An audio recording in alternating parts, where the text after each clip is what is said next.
गुजरात में दिसंबर 2022 में विधानसभा के चुनाव होने हैं, लेकिन राज्य में सियासी हलचल अभी से तेज हो गई है। हाल में गुजरात के मुख्यमंत्री पद से इस्तीफा देने वाले विजय रूपाणी को लेकर बीजेपी की तरफ से कोई ठोस वजह नहीं बताई गई है। इसे लेकर राज्य की मुख्य विपक्षी दल कांग्रेस ने हमलावर रुख अपना रखा है। गुजरात कांग्रेस के कार्यकारी अध्यक्ष हार्दिक पटेल ने एक चौंकाने वाला दावा किया है। उन्होंने कहा कि आरएसएस और बीजेपी के सर्वे में कांग्रेस जीत रही थी, इसलिए विजय रूपाणी का इस्तीफा लिया गया। कांग्रेस नेता हार्दिक पटेल ने ट्वीट किया, मुख्यमंत्री रूपाणी को बदलने का प्रमुख कारण अगस्त में आरएसएस और भाजपा का गुप्त सर्वे चौंकाने वाला था। कांग्रेस को 43% वोट और 96 से 100 सीट, भाजपा को 38% वोट 80 से 84 सीट, आम आदमी पार्टी को 3% वोट और 0 सीट, मीम को 1% वोट और 0 सीट और सभी निर्दलीय को 15% वोट और 4 सीटें मिल रही थी। एक दूसरे ट्वीट में कांग्रेस के कार्यकारी अध्यक्ष हार्दिक पटेल ने कहा, मुख्यमंत्री का इस्तीफा गुजरात की जनता को गुमराह करने के लिए लिया गया फैसला है, लेकिन असली परिवर्तन अगले वर्ष चुनाव के बाद आएगा, जब जनता भाजपा को सत्ता से उखाड़ फेंकेगी।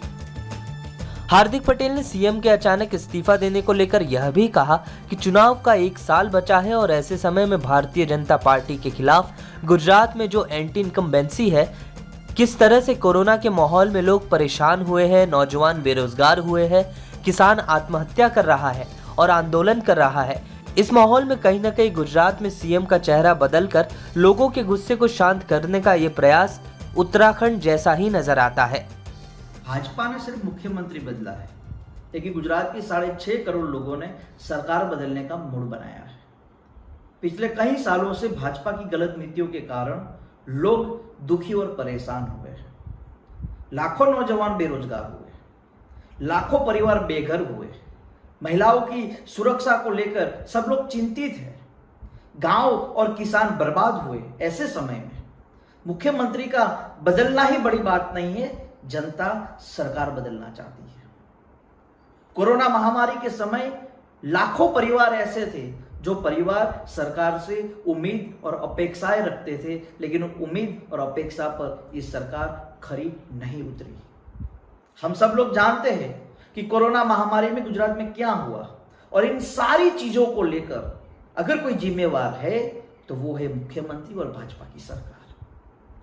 मुख्यमंत्री ने कहा कि हमने नेतृत्व बदलने के लिए इस्तीफा दिया है, नहीं, उन्होंने अपनी नाकामी को छिपाने के लिए इस्तीफा दिया है।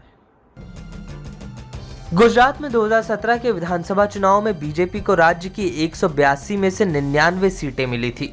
यह पहला मौका था जब 1995 से प्रदेश में सरकार में रहने के बावजूद बीजेपी 100 का आंकड़ा भी नहीं छू पाई थी। इन चुनावों में कांग्रेस का प्रदर्शन उम्मीद से बेहतर माना गया था। कांग्रेस पार्टी ने विकास पागल हो गया है के नारे के साथ 77 सीटें जीतकर मजबूत उपस्थिति दर्ज करवाई थी। 2017 चुनाव के वक्त भी विजय रूपाणी ही प्रदेश के मुख्यमंत्री थे। पिछले चुनावों में पार्टी के अपेक्षाकृत कमजोर प्रदर्शन को भी रूपाणी के इस्तीफे की वजह माना जा रहा है। बहरहाल गुजरात में अब बीजेपी के नए मुख्यमंत्री चुनने की कवायद शुरू हो गई है। नया सीएम कौन होगा, इसको लेकर तरह तरह के कयास लगाए जा रहे हैं। फिलहाल नए सीएम की रेस में 4 नाम शामिल हैं। इनमें केंद्रीय मंत्री मनसुख मंडाविया, उप मुख्यमंत्री नितिन पटेल, प्रदेश के कृषि मंत्री आरसी फाल्दू और पुरुषोत्तम रूपाला का नाम सबसे आगे है। इस वीडियो में फिलहाल के लिए इतना ही। देश दुनिया की तमाम ताज़ा तरीन खबरों के लिए हमारे YouTube चैनल लोकमत हिंदी को सब्सक्राइब करें।